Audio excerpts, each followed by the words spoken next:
Hi guys, I'm gonna start off the video with a little testimony. So earlier today I was reading the Bible, and then God put the topic I'm gonna talk about in my heart, and I made a video, but I didn't like it, so I didn't upload it. And I was gonna remake the video, but then I got invited out, and then guess what happened? I got all dressed and everything. I'm on my way, and basically I headed out too late. The place was closing soon. So what happened was that I learned my lesson. When God tells me to do something, I have to do it right away, not at my time. I was like, okay, I'll just finish the video tomorrow. I'll do it again. No. So anyway, back to the point why I made this video.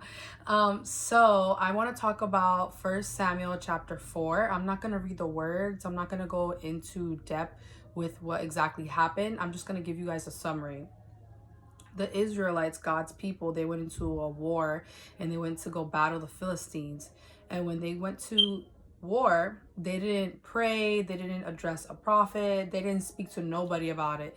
They just went straight to war. So they didn't get God's approval. Anyway, they go to war and they lose. And when they come back from the war, they have the audacity to talk amongst themselves and be like, why did the Lord defeat us and all this stuff, basically like blaming God on the consequence of them losing.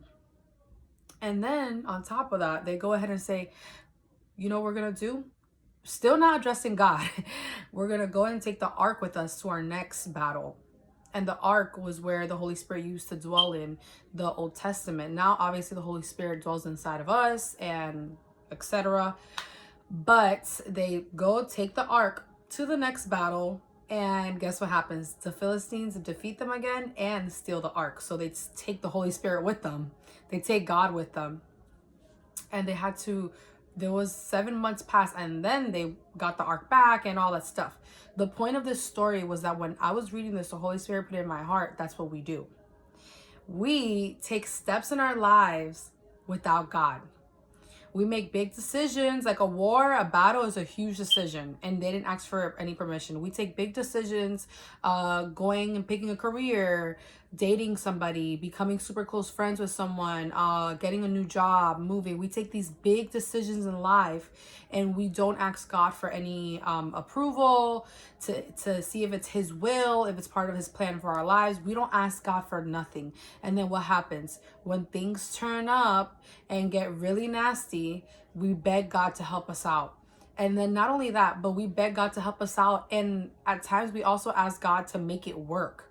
For example, we are in a relationship that God didn't approve of, and then we have sex with the person. We get this soul tie. You know, spiritually, when you have sex with somebody, you're married. But that's a whole nother topic we're not going to get into. But the problem is that I don't know if anyone else has noticed. I know I'm not crazy. You have sex with somebody and then they stay in your mind. You can't let go of that person. They do you dirty. They do all these things. They date other people while they're with you, or they leave you, they come back and all this, and you cannot stop thinking about that person.